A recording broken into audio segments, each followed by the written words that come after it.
Tuan-tuan, kalaulah isteri bancuh banyak ini pun pahala untuk suami dia macam puasa sunat setahun, tak besar pahala tu tuan-tuan. Kalau 5 kali sehari dia bancuh, tak 5 tahun punya puasa. Kalaulah tiap-tiap hari 1 gelas Milo ni tiap-tiap hari 5 kali, 2 tahun suami tu confirm kencing balik. Kena 6 tahun minum, potong kaki. Betapa besarnya pahala jadi isteri. Tapi orang tak perasan. Orang tak perasan pahala besar jadi suami. 1 suap nasi yang isteri tuan-tuan makan, 1 pahala. Balik sekejap lagi tuan-tuan tunggu depan meja, tengok dia makan nasi. Kenapa abang tengok saya? Saja nak kira. 1, 2... 1 pinggan 40 suap. Hari ni berapa pinggan isteri tuan-tuan makan?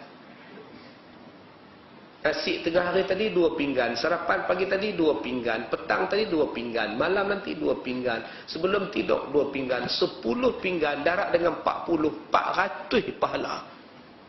Besarnya pahala suami.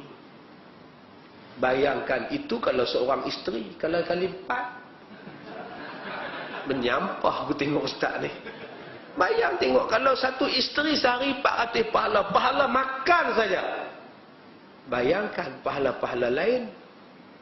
Sebab tu tuan-tuan jangan kedekut dengan isteri tuan-tuan. Ini bila balik masjid petang-petang singgah makan roti canai. Singgah makan mi udang banjir mak teh kolas petang.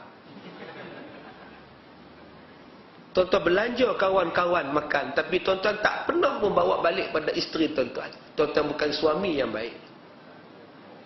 Belanja roti canai di kedai kopi. Bila balik ke rumah lenggang je, bawa anak kunci je balik. Abang tak ada bawa balik apa-apa. Apa-apa kata suami dia. Tak adalah aku roti canai ke sekeping 2 keping. Tak ada maknanya roti canai. Kamu buatlah sendiri, aku balik nak makan. Padahal dia dah mentek darah dah tuan-tuan. Belanja kawan tak ada pun kewajipan. Bagi makan isteri kewajipan sebab 1 pahala. Sampai Nabi kata tuan-tuan, mana-mana suami yang bawa balik makanan, pikul makanan pada isterinya tuan-tuan, Allah hapuskan dosa-dosanya.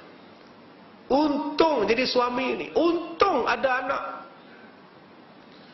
Mana-mana suami yang pegang tangan isteri dia, genggam tangan isteri dengan penuh kasih sayang, gugur dosa daripada celah-celah jari. Tuan-tuan tak nak dosa kecil tuan-tuan gugur dengan celah jari. Hanya pegang isteri tuan-tuan. Tengok warta berita, pegang tangan isteri. Pergi semayang, pegang tangan isteri. Turun tangga. Lepas tu ambil lah wudu. Jangan terus masuk dalam masjid semayang pula. Allahu Akbar. Jangan, batal dah. Gugur dosa ni. Tuan-tuan tak mau kah? Sambil tengok TV malam sekejap lagi, Gusti pukul 11 malam. Duk pegang tangan isteri ni. Gugur dosa. Tapi kita kadang-kadang malu kat anak, malu kat cucu. Malu kat orang. Oi, tua-tua duk gatal-gatal. Tak gatal isteri dengan suami. Sebab tu saya cukup suka kalau suami bawa isteri naik motor pergi masjid. Dia peluk suami dia, berapa banyak dosa gugur. Tapi suami tak mau. Jangan pegang geli. Tu yang isteri pegang carrier di belakang. Bila suami kono, isteri tegak lagi. Menonong-nonong nak jatuh motor. Sebab tu dia suruh pegang, peluk isteri kita. Suami kalau bawa isteri naik motor, tak break pun break tuan-tuan. Ada je nak pergi kena. Pahala, silakan. Tapi kita tak mau, kita tak faham yang kita dapat pahala. Mana-mana suami yang tengok mata isteri, muka isteri dengan penuh kasih sayang. Dan isteri pula tengok muka suami dengan penuh kasih sayang. Allah pandang kedua-duanya dengan pandangan rahmat. Allah tengok suami, Allah sayang. Allah tengok isteri, Allah sayang. Jika kedua-duanya memandang dengan penuh kasih sayang. Balik sekejap lagi tuan-tuan senyum, isteri sambut di muka pintu. Assalamualaikum Pak. Waalaikumsalam. Abang balik dah. Senyum je. Kalau nak Milo pun ada, nak kopi pun ada, nak teh pun ada. Cakaplah nak apa. Dua-dua tu Allah pandang dengan pandangan rahmah. Malaikat rahmah turun dalam. Tapi kalau kita balik rumah masam. Masam. Mah, makan nasi mah. Makanlah mana kenyang. Marilah teman abang. Gatal orang tua ni. Nak teman-teman pula. Lain dah budak kecil dah tua. Bila suami ajak tidur mah, tidurlah. Besok Jumaat, malam ni sunat. Dah tak lalu nak tidur. Tidurlah seorang. Panas. Musim hujan ni. Musim panas ni kita ada hujan tak turun. Tidurlah. Suami tu seorang-seorang dalam bilik. Tengah-ngah hamba Allah tu. Malaikat laknat sampai ke subuh isteri ni. Ada setengah isteri cari pahala dengan baca Quran. Baca Quran. Suami dia kata, Pak, tidur apa? Sikit lagi abang. Abang tidur dulu ya. Yasin wal Quran. Tuan-tuan ingat dapat pahala lah. Patutnya isteri yang faham, isteri tutup Quran, dia lompat kat suami dia. Tidur dengan suami, pahala lebih besar daripada baca Quran. Tapi pasal isteri tak faham. Zikir subhanallah subhanallah. Pak, pukul 12 dah Pak. Sikit lagi abang, lagi 400 lagi. Subhanallah subhanallah. 400 tuan-tuan. Siap berdengkur dah suami tu. Sebab tu kena layan elok-elok sebab rahmah. Kita sekarang ni nak cari rahmah. Tak yalah ustaz, suami kena faham lah saya ada anak kecil. Nak tidurkan dulu budak kecil. Suami saya ni kadang tak faham. Macam mana nak tidur abang? Abang tak nampak ni. Anak kecil ni duduk tidur dalam buai ni. Tidurlah nak tidur. Tidurlah cahaya mata bunda lenalah. Tu Normadiah tu. Tahun 58. Tak apalah Pah. Abang baca Quran dulu. Sementara Pah tidurkan anak. Baca Quran hamba Allah tu. A'udzubillahi minasyaitonirrajim. Pah pun datang. Abang, anak dah tidur. Sadaqallahul azim. Itu je ayat Quran dia. A'udzubillah dengan sadaqallah je tuan-tuan.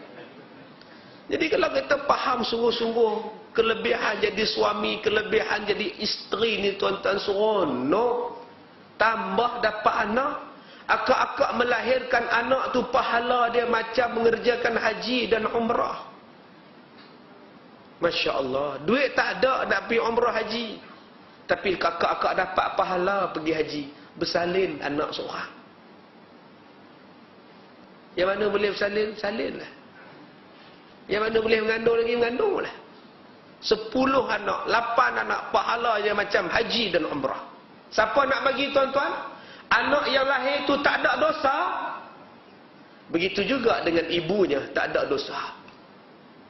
Allah hapuskan dosa dengan darah yang keluar, dengan urat yang putus, semua yang rosak dalam perut dia.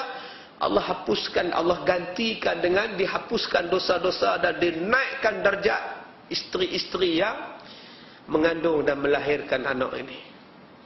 Masya Allah. Sepanjang dia mengandung, yang di langit, yang di udara, yang di kolam, yang di dalam lautan, minta ampun pada Allah.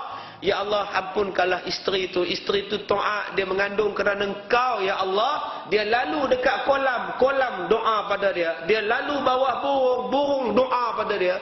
Masya Allah tuan-tuan. Tapi hari ini orang tak mau anak, orang rancang lagi. Orang rancang anak, orang pakai IUD, orang pakai itu, orang pakai alat ini, orang pakai itu, tak mau ke anak.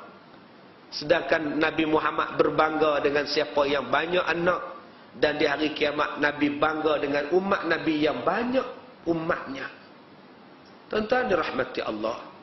Kelebihan kita ada anak tu apa? Ada orang tanya, dia kata, Ustaz, betulkah kalau anak tak semayang, mak dalam kubur kena siksa? Kalau mak dah ajar anak, anak tak mau semayang, salah mak apa? Kalau bapak dah suruh semayang, dah ajar anak semayang, anak tak mau semayang, bukan salah anak, bukan salah bapak. Anaklah salah, anaklah yang tanggung dosa. Kita dah ajar, kita dah suruh, kita dah perintah, anak degil, tak nak buat. Kita mati. Dalam kubur adakah kita kena seksa? Nak kena seksa apa bukan salah kita. Salah budak. Tapi kalau kita yang tak ajar anak kita, mati kita, salah siapa?